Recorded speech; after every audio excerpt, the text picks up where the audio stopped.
It's always good to see you. Something in her demeanor has changed. She's tired, consigned to her fate. I understand.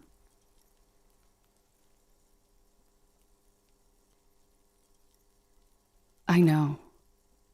For what it's worth, I'm sorry. For all of this, for wasting your time. This is good. Clear the air first, between you two, then move on to question. Is it? Something is off here. Shush, I can't hear what she's saying. Why did you waste our time then? Because of the Hardys. I couldn't just dispense with them. They were only trying to help me. Out of the shit I'd gotten into. Is she implying the Hardy Boys are the law? I know that. But the people around here, they don't see it that way. And if I am to stay here, I need to get along with them. You're right. There's more. You answer to the coalition government, and by extension, the moral intern. Briefly glancing over her shoulder to the sea, as she's done time and time again. A grand expanse of water reaches over the bay and to the horizon, grey and pale violet in the morning light.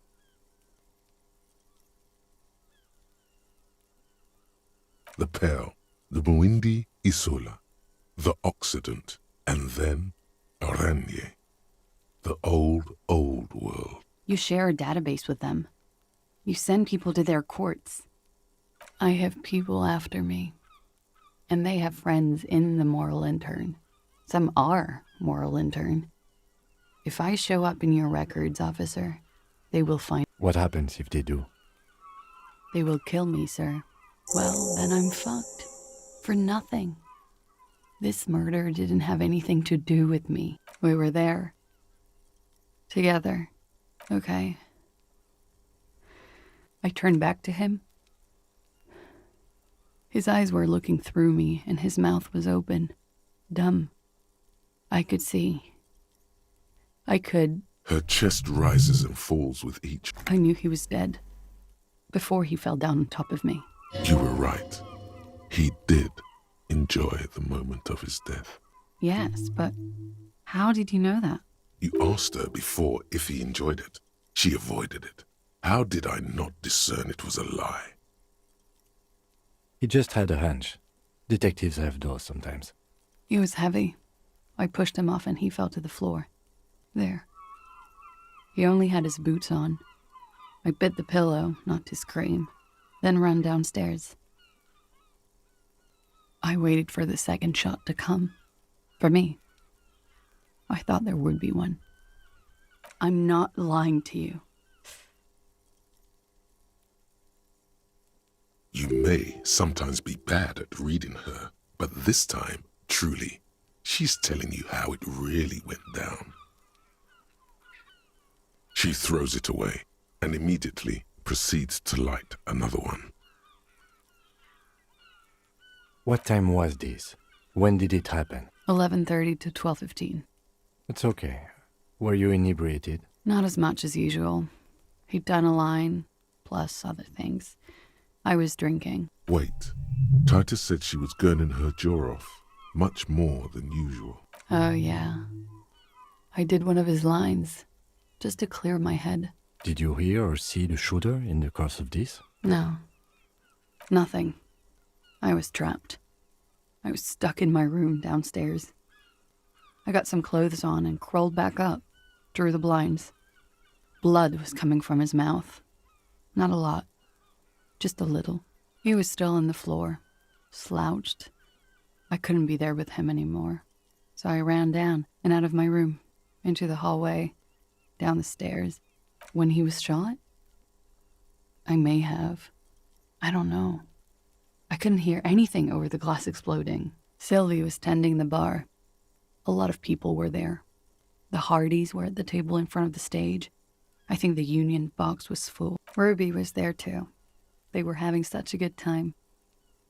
I sat down and they all welcomed me. I didn't even have to say anything. Ruby knew something was wrong. Ruby? Ruby. You know, the leader. The leader? The Hardy Boys.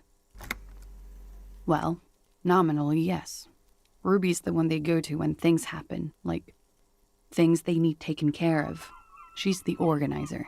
This Ruby, in her phrasing, is entrusted with great power. She trusts her. So do the others. Well, Ruby said let's talk upstairs. I showed her the room. I've known these people since December. They know my situation, but I can't leave a paper trail. Ruby was the first one I told. She said she'd take care of this. It's what she does, you know, take care of things. To produce lividity, matching a hanging? Yes. We completely missed the tampering. Looks like you got there in time. What was this, 20 minutes after death? Oops. About 20, yes. Ruby explained it would make the blood... You know what he does. Ruby went outside to talk to Titus and the boys. I was just looking at Lely in the bathroom. I had to put his clothes back on. His armor, too. It was tough, but I've seen him take it off and put it on. It took Ruby maybe half an hour to come back with Titus. Ruby said to wait here. She also said I wouldn't see her for a while. I don't know. I haven't seen her since. We will need to take this question to the Hardy Boys. Interesting. Why did this Ruby go through so much trouble to hide something someone else did? What? Why would I put myself through this? Insanity. Get myself cornered like this. He wouldn't have died if it weren't for me. I know that. But I would never hurt him. Rage? Who knows the dark currents where lovers go? It could have been a desire murder. Maybe an act of jealousy. He was a serviceman. He must have had a gun lying around. Close to her hand. A military weapon using jacketed ammunition. Now you guys suddenly have theories pouring out, when they're obviously just stabs in the dark.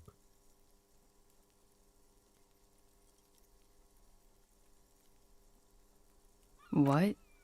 Fucking themselves over for no reason? This is not what happened, officer. She simply shakes her head. The work I did, they don't just send you in with no training. Corporate security is a thing. But I'm not a trained sambal fighter. I've never needed it outside the gym. No, I specifically asked him not to carry firearms when he was with me. He only had his stupid armor. I don't know. His friends have rifles. Maybe those psychos did it. Coalition military have rifles.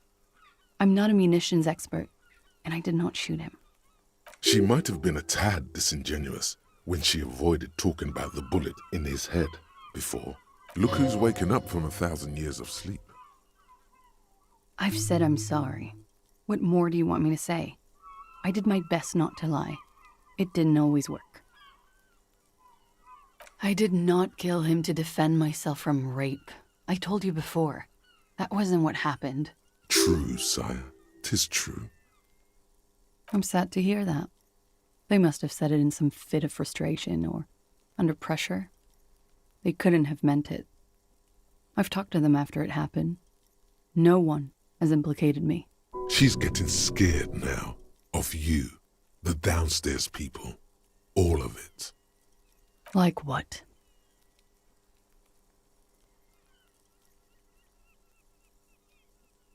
Last week, Angus and Titus's brother, I think he's called Tibbs, took care of it. You should have another look at that window after this. Reconstruct the scene. It's right there.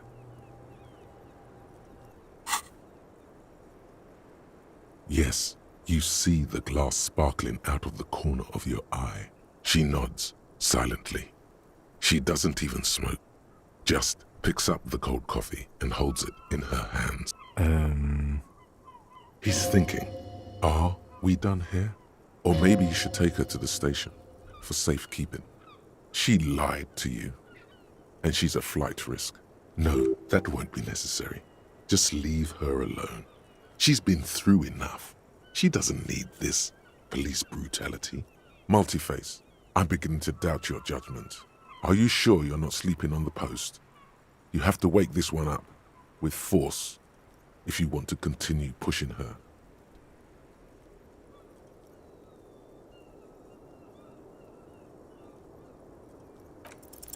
But we are awake, sire. She has been forthcoming with sordid details women usually conceal. Most shocking details of the sexual kind. We are a bulwark, unbreached.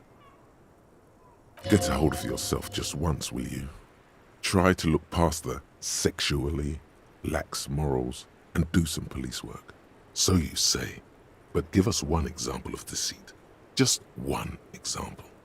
Lady folk do not know of such things, ballistics and weapons of war. She is too young and frail. You should stop staring at her and say something. This is costing you credibility and power in her eyes. It looks like this one's not waking up. You'll have to do it without pushing her further. At least. As you look back, you think, so love did do him in, after all. If it weren't for her, he would not have been there. The shot would not have connected with his soft palate. She's silent, holding on to her coffee mug. No vapor rises from it. It's cold. Remember this silence. The lady is dangerous. People suffer around her. No. Communism killed him. Remember? Love made it possible. You know this much. You do not know. A wind of needles. Airships flutter in the stratosphere. Yeah. Easier that way. I don't know. Who knows? It's getting cold out. You should go. I was just thinking, what a nice day for questions pertaining to a murder.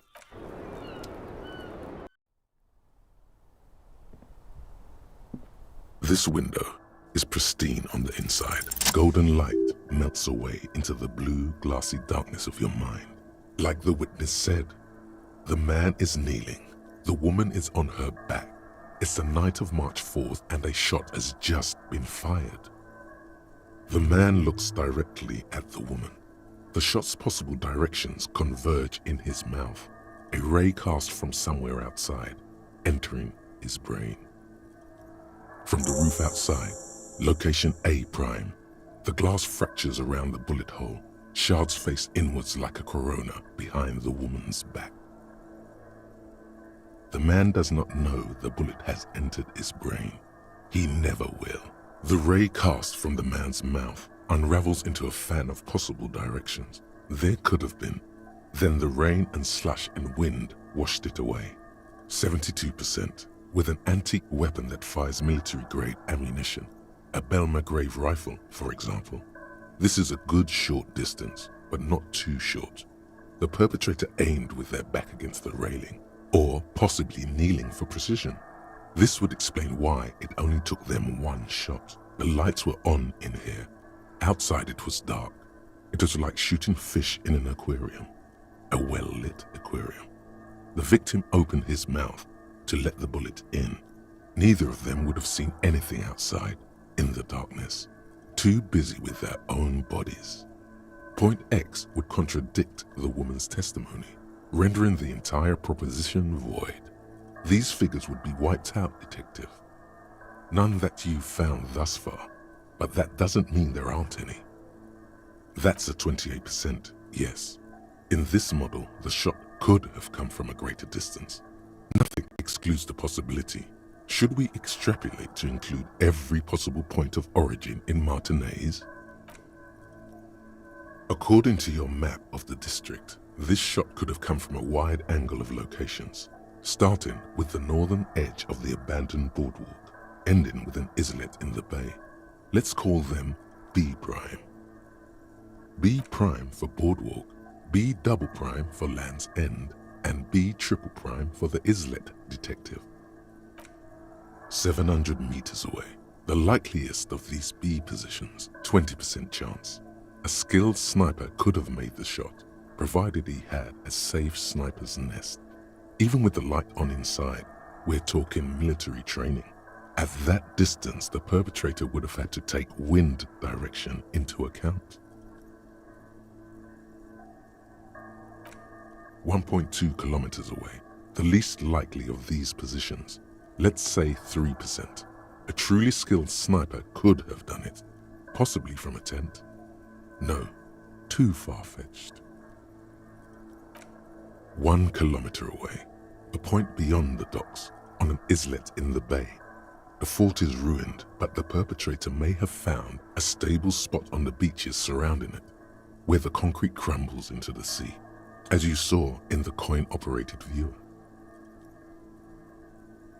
The shot would have been a small miracle, 5% likelihood.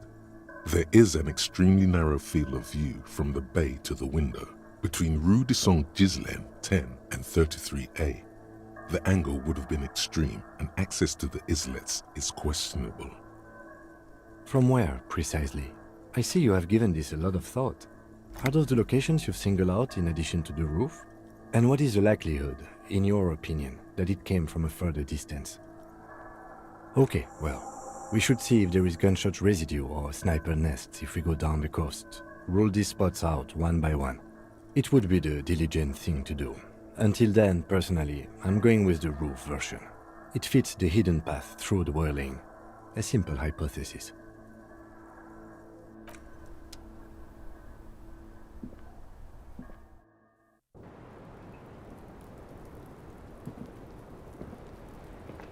I was just thinking, what a nice day for questions.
All these mesmerizing machines, just waiting to be plugged back in and feels like it might jump back to life any moment, the lights illuminating the white-robed woman.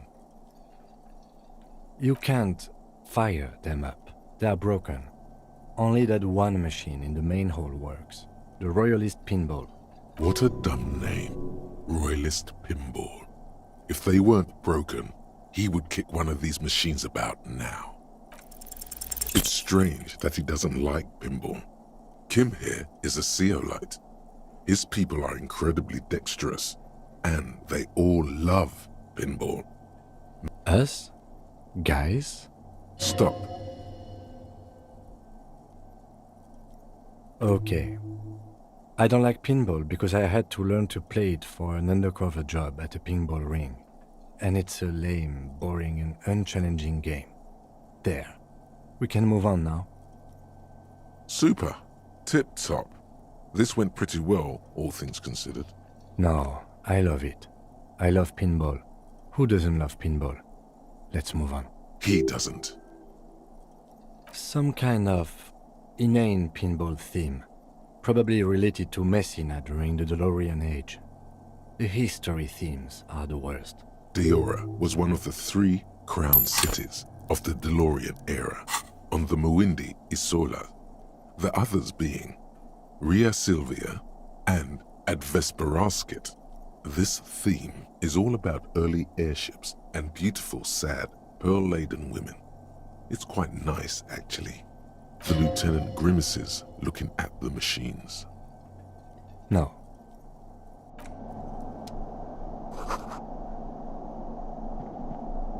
Over there, in the corner, not just any pinball machine. This is the pinnacle of pinball. Cornelius Gordy and the Mountain Goats. It's lit. The pinball machine.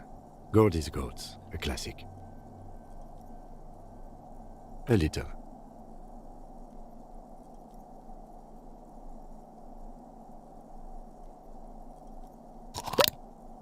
feels like a lot. Too much to play it again. Ah, great. Cornelius Gordy and the Mountain Goats reads the golden lettering on top of the back box. There's a small column of text underneath. The machine is coin operated. Get the game on, Fingerboy. Those flippers are ready. Above the painting of a mustached man climbing a hill, a column reads, inspired by the legend of Cornelius Gordy, taken on the world's tallest peak, Corpus Muindi. The Mesk legend holds that when the nation is in danger, heroic Gordy shall return and save his people. The theme of the game is to explore Gordy's climb through the perspective of goats and to ascend to the top of the mountain in a time of trouble. The peak of the mountain is at the top of the playfield. All the balls have small goat icons on them and represent the goats as they race up and down the mountain. Areas around the playfield represent Gordy's climb, places he was said to have camped, which the goats can discover. Get them to the summit. Indeed, think of them as balls. It takes a while to get into a rhythm, but pretty soon you're able to keep 3 goat-faced balls in play with relative ease. Go, go, Fingerboy. I feel sorry for the gods. If they only knew the kind of guy old Cornelius really was. The kind of a guy who uses the word savages a lot when recounting his travels. A masked nationalist, an avid huntsman too. He was often photographed in his dining hall, surrounded by wall-mounted hunting trophies from every continent. He also hit his wife and kids, other people's kids too, sometimes pets. Hateful little man. But you seem to be having fun. Your game is definitely improving. The jolly goats are flying all over the board, and although a few plummet to their deaths, you're never left with less than 3. Suddenly, a special passage leading to the summit slides open at the top of the board. This is where the balls need to go. Maneuvering a goat ball into a position for a perfect hit isn't easy. More fall to their deaths. But finally, the opportunity presents itself. One of them gets through. The words "Pale Rupture" light up on the speaker panel, and the machine starts filling with a thick, milky fog. Something's happening. Congratulations. This is where the game ends. It's a cheap way of getting more money out of the players. A stupid, nihilistic finale. There's so much fog, you can barely see anything. Some is actually leaking out of the machine, and one by one, your goats start slipping, disappearing into the milky nothingness. Lucky goats. The fog looks soft and inviting. This can be navigated. The balls leave almost imperceptible disruptions in the fog. Use them to calculate where they hit next. You're down to your last goat, going mostly by sound. Eyes are useless at this point, but that goat is something special. 5 times you snatch him back from the jaws of death.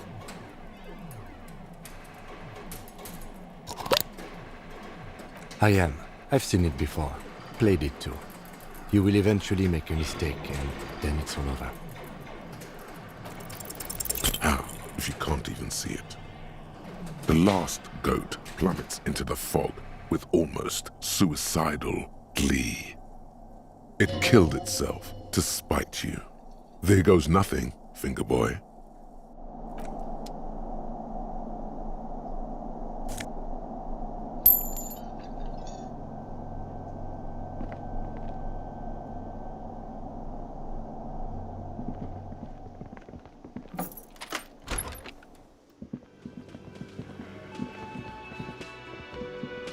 Hey, was there something you needed?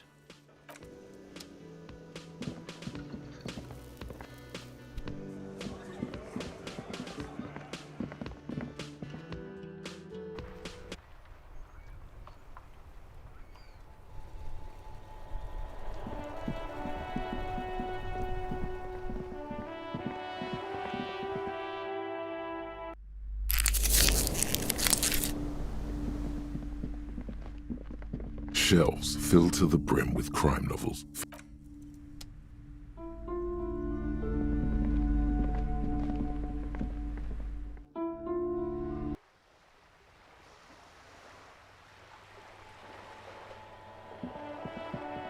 Hello, sir. How is the investigation going? Found any curses yet?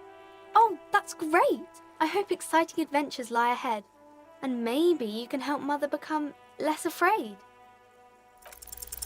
You fail to deduce. She waits intently. Come on, don't be silly. That's not a proper deduction. It's the type of book where there's a rich lady and she has to choose between the good man and the bad man. Or there could be a story about a poor lady getting a rich man. It's about man and lady business, sir. It happens, but usually the guy gets rich in the process. Or should actually be rich himself, but has lost his family property unjustly, like during the revolution or something. Those are unhappy books, for most of the pages. People sad about what they have lost, but then it all turns out just fine in the end. These are not very common. You can't have a choice between bad and bad. Nobody wants to read a story like that. Well, maybe then it's fine. Maybe if the lady then decides not to pick either, because she doesn't need a bad man. Yes, that would be interesting. That's really not a proper romance story. That's more like everyday life. Not in romance books, sir. These are about nice and pretty people, and everyone is happy in the end. I haven't read many of those. Maybe you should ask Mum. I don't think it's a romance story if the main characters break up, though. No, I don't know. Yes, she knows books, definitely. What was that? An idea for an unfinished novel stuck somewhere in your forebrain? You clearly have issues you need to address. Maybe some about other books? Oh, kings and queens and generals of old, or artists and writers, or musicians, those kinds of people. There's usually something extraordinary about them. I think that's why people read them, to find the secrets of their fame.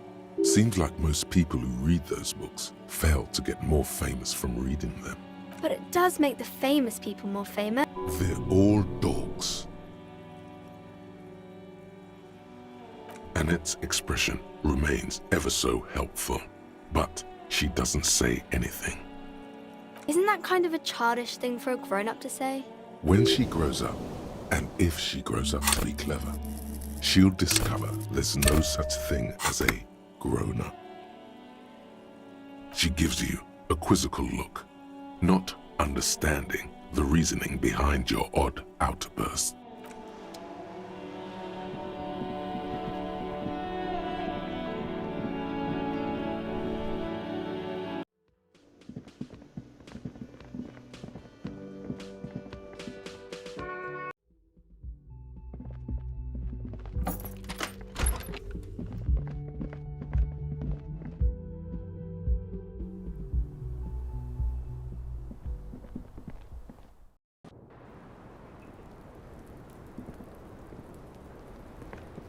I was just thinking, what a nice day. Who? What? Dear God, you've been lied to. She could have killed her lover and lied to everyone. She's not candid at all. She's smoke and mirrors and will-o-wisps.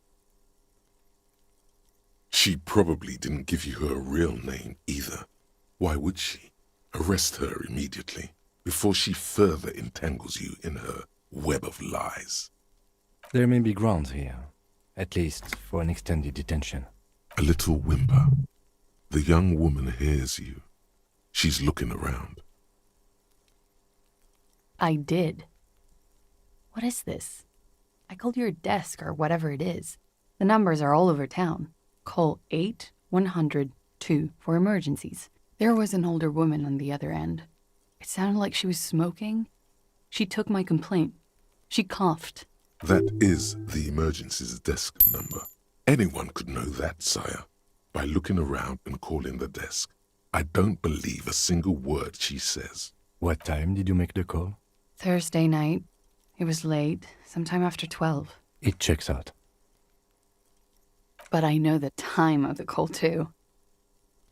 I know I have not been 100% truthful with you officers, but I am now. You sense a little hesitation there, or maybe even fear. The stress was on the wrong syllable. Welcome to the wake-up club, brother. I agree. You wouldn't give us your real name, not when people are after you. Okay. Tighten it. You've got her. Okay. Yes. It's not my name. You log your work every week. It's all transmitted to Common, sir. I couldn't just beg you not to enter my name. So I lied. Like I lied before. Like I lied to my employers. I have to... No. It's submerged in a plastic buoy on the coast, in the reeds. It just doesn't say Clausia Amandu. It says Anouk Mea Smith. Falsified documents? Passport and visa. Given to me by my employer. I can't even use them. My employer probably leaked the name, Mea Smith, to hurt me. Why would they do that? I didn't show up to a rendezvous. They don't take that lightly. I didn't show up because I was afraid they'd do something to me. The job was finished. I'm just a liability now. She fears an arrest right here and now. This has been an awful turn of events for her. West of the boardwalk. It's useless. The wind rises, so do the hairs on your back. Somewhere west, small bubbles rise from a plastic ball floating in the water. Rusty, the color of oversteeped tea. Long, spindly arms are spinning the buoy around, turning it, inspecting it like a magic 8-ball, trying to find a way to snap it open. Nothing is useless. The lieutenant makes a note of it. You're welcome to it. It's in the reeds northwest of here, past a broken sewage pipe, right near the waterline. It's Katarzyna Lazie. It's a Grad name, Jimsk or Yugo-Grad in origin, not Occidental at all. Smells of motor oil, tiger, economic desolation, and rock music-infused alcoholism. My parents were Zhimsk immigrants, but I'm nationalized Oranese. All I remember is Oranie. Alasie is my father's name. I haven't said it aloud in such a long time. That name. She's filling dead air. Can't stand the silence. She nods, her back straight, ready for whatever is next. But I haven't done anything. Anything illegal. Failure to aid a police investigation. She purposefully misrepresented information crucial to the case. Fucking mind games. Enough. That's right, gang. Stern and merciless now. Stern and merciless as we reel her in. The lieutenant produces a pair of handcuffs. Please no. I think I know who did it. Who shot Lely. I can tell you. I can help you. Still? After all this, sir, please. It's a shitty world, and I know I'm shitty too. I know, but I don't deserve to be sent to the moral intern and ground into paste just because I disturbed the sanctity of accounting. That's some multinational... She's gearing up for a last stand. This is it. I don't know. To spend my days with smoke, drink, and dance. She looks at you in silence, her face filled with fear, lips parted. Wait. If you arrest her, Kim will have to transport her. You'd be without your partner for the rest of the day. Shut up. He's making a decision, and it's his to make. I will escort you to the motor carriage outside, miss. With a muffled whimper, she extends her wrists. They're white, bony, exposed below the rolled-up sleeves of her jumpsuit, waiting for your teeth and talons to cut into. This won't be necessary. I will take you to Station 57 myself and slow the extradition process as much as I can. It may be possible to stall it indefinitely, but you will be safer there for the purposes of this investigation. I can do this on my own. She's not an immediate flight risk. See you tomorrow morning, officer. Downstairs, at the Whirling in Rags. Or outside your shack.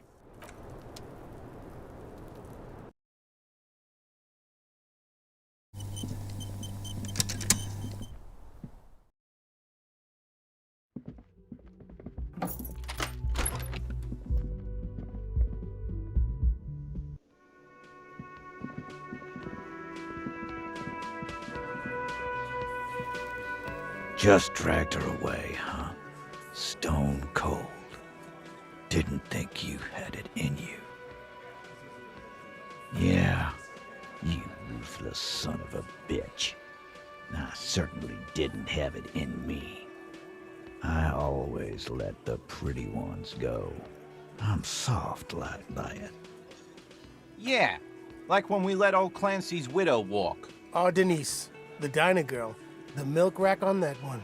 Can't say I wasn't sad to see her go. Our Clausia there. Her face when your friend walked her out. Goddamn. What?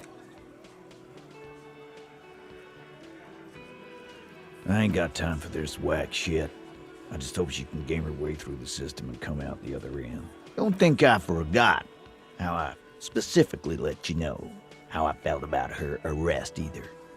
Now, what do you want? His tone is friendly now, and the last words are actually accompanied with a little smile. Why? You're cuckoo, cop. I'm the only man responsible for this unit. Get with it, or fuck off. How many times must I tell you? Yeah, fuck off! Sounds like you're making her a suspect in this. Not on my watch, you're not. Ruby's one of us. We're not gonna throw her under your moral intern steamroller. Fuck that shit. And fuck you too, moral That's nothing. That's just legalese. You don't even have a sound theory. I don't want to be rude, but we're trying. A sudden flash of lightning in your neocortex. The hostel cafeteria is lit by its airy blaze. Because she was here, all night, with us. He's cobbling together shit so he can put her away. It's Cop 101. No. That's a lie. The window Clausia gave for the time of death was from 11:30 to 12:15. All right, she took a fucking leak, okay? This complex operation is probably something illegal. Just because she was gone for 5 minutes doesn't mean she magically got to the roof and shot the merc. All right, we're in. We got Ruby unaccounted for sometime during the window. You got his attention. Now don't ruin it by making weird claims. Remember, you can still mess this up. Oh. People say there was a pinball arcade here, sometime before the hostel. What was it called, Theo? East Delta Pinball Arcade. Weird place. Went bankrupt. Weird? How? Was run by a fella called Nerflock something, who wore a yellow dust coat like the one you have on right now. Weird guy. Never liked him. Okay, but how'd you get up? There's no room for a staircase in this building. Or an elevator, for that matter. And how does she come into it? That's quite the theory. We need to have a look at that secret passage, boys. I'm on it, boss. Right when the law clears, me and Angus are going up there. It's a dumb waiter, not an... Just now. You got something else to back this route up? Or is that it? Footprints. Recent. The tracks were recent, but not worn down in the right foot like Ruby's. It's best to omit this pesky little polemic for now. Too confusing. That close, huh? How fortunate. I'll take a thorough look at those prints myself before I believe that. Good news is, I'm still listening. I don't like guessing, Cole. Quit jumping to conclusions, Theo. You took that key. Did it look like it was recently put there? No, the ribbon was old. Faded.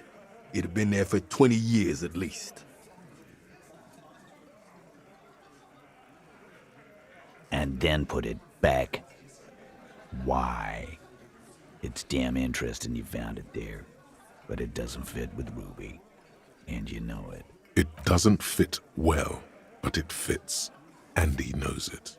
Also, it has to be said, this man would make a good RCM sergeant, or maybe even lieutenant. Just don't let him anywhere near women. Firmly doesn't go well with could've, but a route does. Phase 2, murder weapon. Get a gun in her hand. If not that, then at least a shadow of a doubt. In the shape of a gun. Look, fucko. Ruby and I are pretty tight. She would have showed me the gun if she had one. She knows I love guns. Yeah, everyone knows Glenn loves guns. I don't know, Glenny. Ruby's a little secretive, isn't she? Wasn't like she told you every little thing. This one does not like Ruby. May prove useful.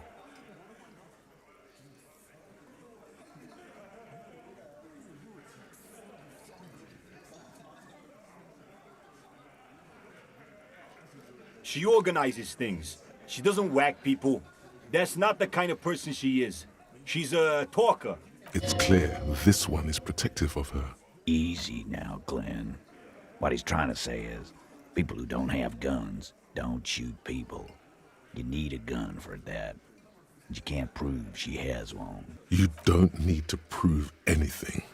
Doubt is enough for now. And Titus must have some. So it had to come from a breech-loading rifle. Military grade. Not even you militia monkeys have those. This goes against your everyone has a gun theory. If it was military grade, how'd Ruby get it? Wait, did he say you don't have big guns? No, just say you're honest with him. Don't challenge him.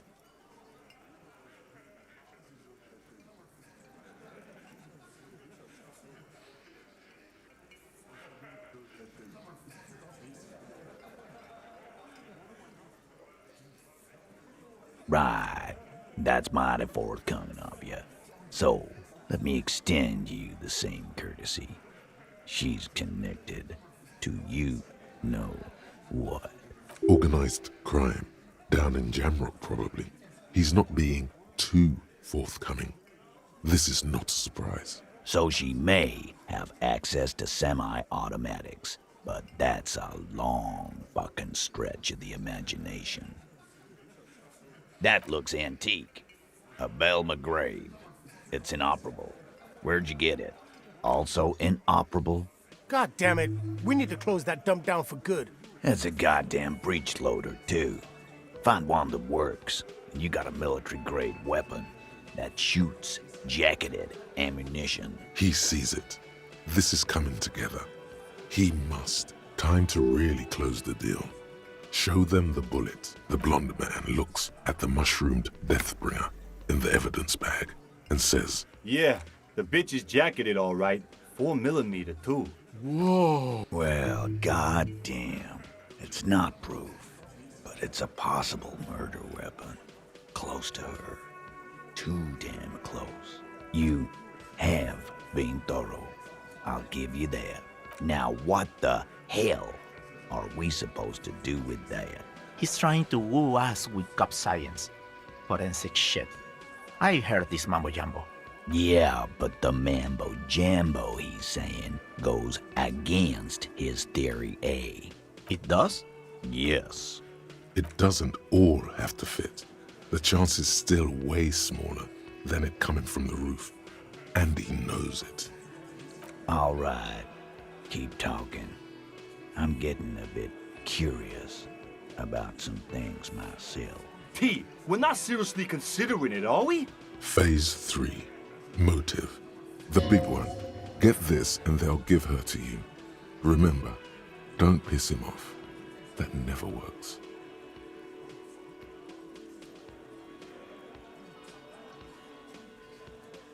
And I suppose you have a theory on that. Like fuck she was. She had, like, a fully formed plan and shit. Right when she came back downstairs. Really, Shanks? Claudia wanted to talk to another girl, that's all. She was just the first one up there. I could have come up with that plan if I'd have been first. Time for a logics demonstration.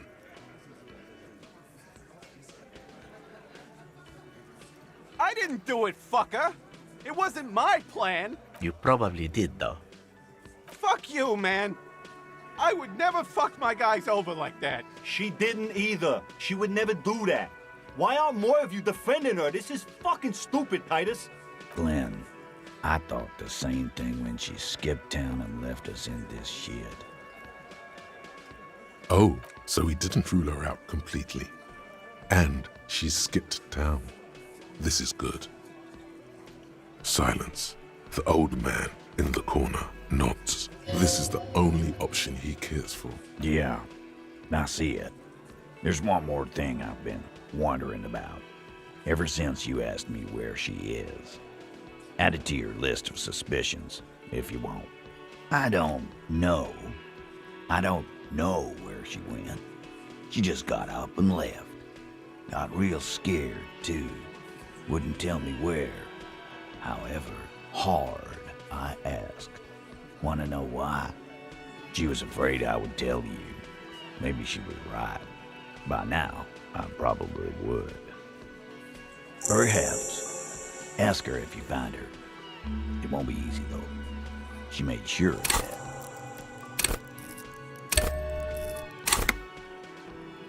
Friday afternoon, when you first arrived, I got word the RCM was in town.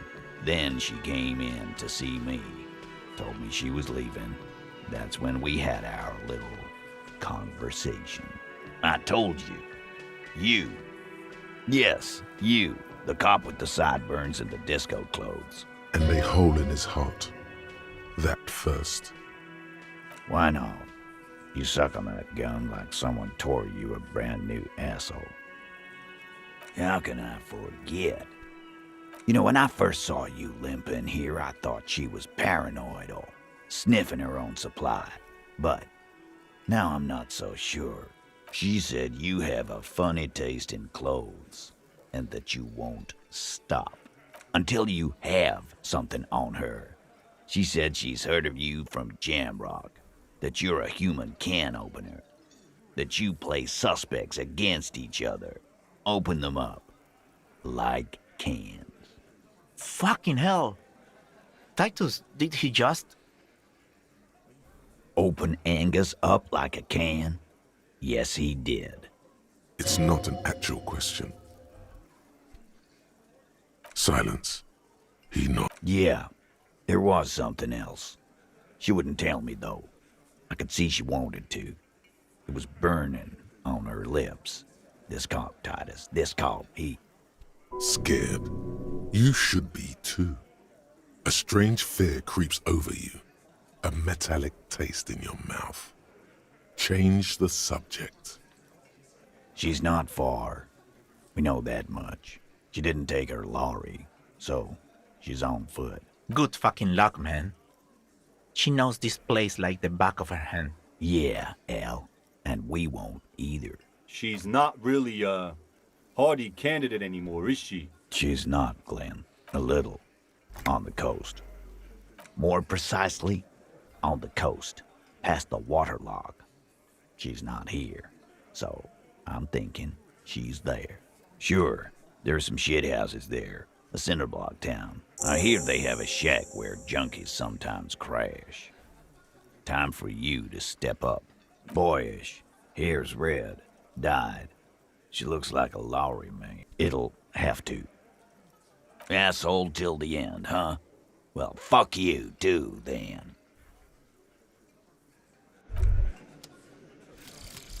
The precarious world. How not to lose. It is impossible not to. The world is balanced on the edge of a knife. It's a game of frayed nerves. You're pushed on by numbers and punitive measures, pain, rejection, and unpaid bills. You can either play, or you can crawl under a boat and waste away, turn into salt, or a flock of seagulls. Your enemies would love that. Or you can fight. The only way to load the dice is to keep on fighting.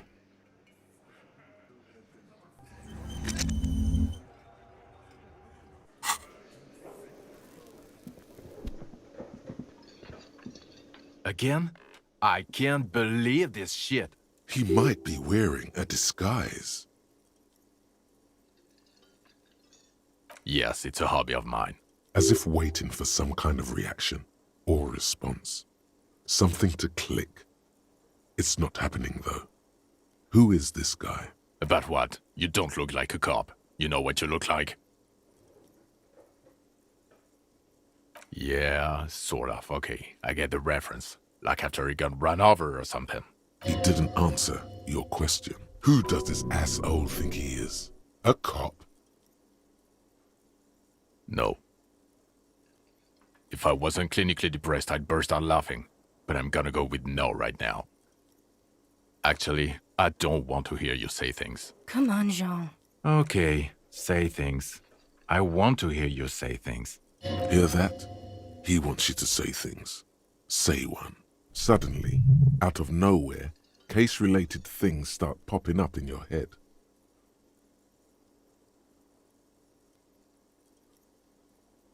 Well, where have you looked for her? West of here? Tough luck. The place is ruined from the bombardment. A lot of places to hide there. I don't know. Why are you? Who knows why we do the things we do? Somehow, bouncing those ideas off the man with sunglasses felt calming. Like you've done it before. Oh my god, there's more.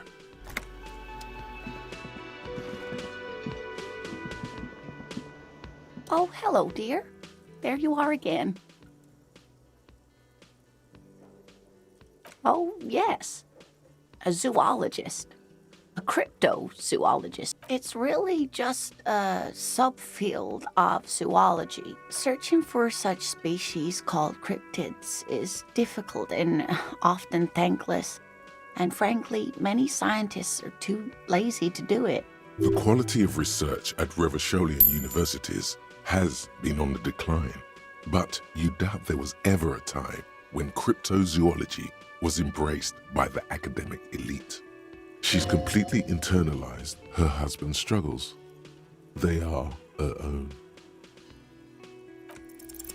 You're an enthusiastic idiot, but you're still an idiot.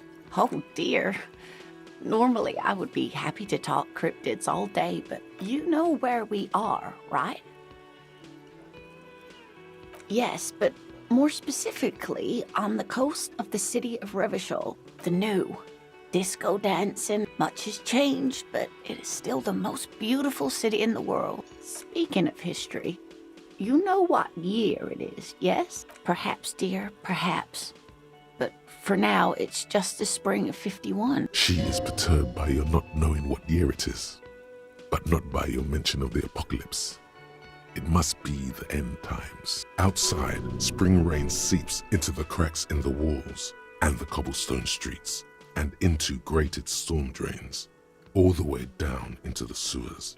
Above ground, the first Maybells blossom. I can tell that this is taxing for you, so I'll just ask one more question.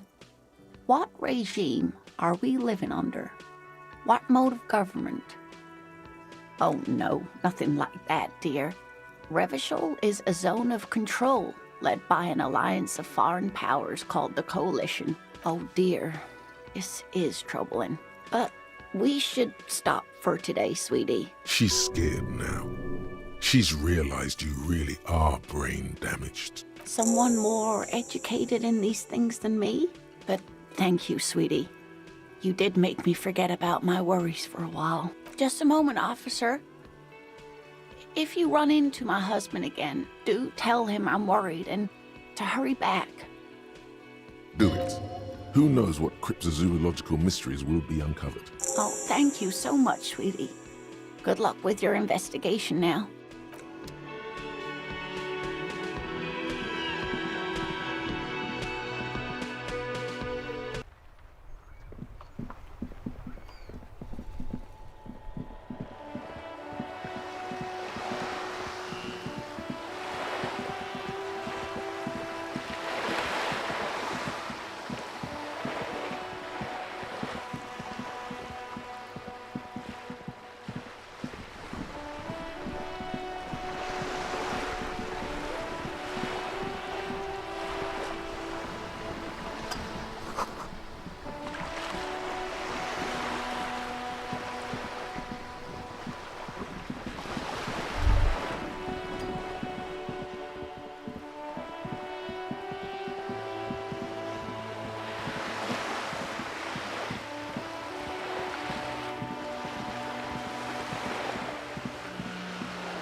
I'll just keep the Cor de Leche in the channel, if that's okay. Aye, ma'am. And it's a jetty, by the way. Of course. Jetty. I prefer a good jetty to appear any day. Something about the way she says it makes you want to sing. Oh, Jetty, oh, Jetty. It's good to see you here, Detective. I only just arrived myself. Of course. How fortuitous that I'm so close at hand. What do you... This... reality? Yes, reality is your side case. An experimental side case. The aim is to gain a deeper understanding. Of course, the situation is precarious.